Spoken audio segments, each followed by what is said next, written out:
নমস্কার, মহুয়া বার্তা ইউটিউব চ্যানেলে মহাভারতের ধারাবাহিক পর্বে আপনাদের স্বাগত জানাই। আজকের পর্ব প্রজাপতি দক্ষ থেকে যজাতি পর্যন্ত বংশের বর্ণনা। চ্যানেলে যারা নতুন তাদের অনুরোধ জানাবো চ্যানেলটি সাবস্ক্রাইব করে মহাভারতের ধারাবাহিক পর্বগুলি শ্রবণ করুন। আসুন আজকের পর্বে প্রবেশ করি। প্রজাপতি দক্ষ থেকে যজাতি পর্যন্ত বংশের বর্ণনা। বৈশম্পায়ন বললেন, জন্মেজয়, এবার আমি ভরত, কুরু, পুরু প্রভৃতি বংশগুলির বর্ণনা করছি। এটি অত্যন্ত পবিত্র এবং কল্যাণপ্রদ। ব্রহ্মার দক্ষিণ অঙ্গুষ্ঠ থেকে উৎপন্ন দক্ষ প্রজাপতি হলেন প্রাচেতস দক্ষ। তার থেকেই সমস্ত প্রজাকুল উৎপন্ন হয়েছে। প্রথমে তিনি তার পত্নী বীরণীর গর্ভে 1,000 পুত্রের জন্ম দেন। নারদ মুনি তাকে মোক্ষ জ্ঞান প্রদান করে সংসার বিরাগী করে তোলেন। তখন তার 50টি কন্যা জন্ম নেয়। তিনি তাদের প্রথম পুত্রকে নিজে রাখবেন এই শর্তে বিবাহ দেন। আগেই বলা হয়েছে, কশ্যপের সঙ্গে তার 13টি কন্যার বিবাহ হয়। কশ্যপের সর্বশ্রেষ্ঠ পত্নী অদিতির গর্ভে ইন্দ্র এবং বিবস্বান প্রমুখের জন্ম হয়। বিবস্বানের জ্যেষ্ঠ পুত্র মনু এবং কনিষ্ঠ হলেন যমরাজ। মনু অত্যন্ত ধর্মাত্মা ছিলেন। তার থেকেই মানব জাতির উৎপত্তি এবং সূর্য বংশ মনুবংশ নামেই কথিত। ব্রাহ্মণ, ক্ষত্রিয় ইত্যাদি সকলকেই মানব বলা হয়। ব্রাহ্মণগণ সাঙ্গ বেদ ধারণ করেন। মনুর 10টি পুত্র, সেই তারা হলেন বেন, ধৃষ্ণ, নরিষ্যন্ত, নাভাগ, ইক্ষ্বাকু, কারুষ, স্বরজাতি, ইলা, পৃষঘ্ন এবং নাভাগারিষ্ট। মনুর আরও 50টি পুত্র ছিল, তারা নিজেদের মধ্যে অন্তর্দ্বন্দ্ব করে শেষ হয়ে যায়। ইলার পুত্র হল পুরুরবা।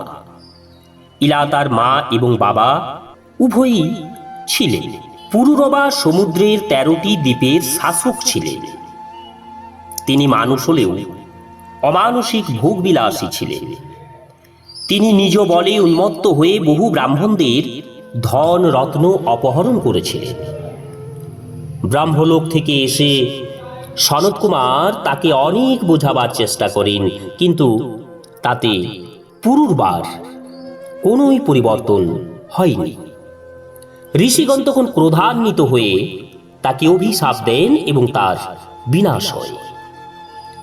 এই পুরুরবাই স্বর্গ থেকে 3 প্রকার অগ্নি এবং অপ্সরাকে এনেছিলেন।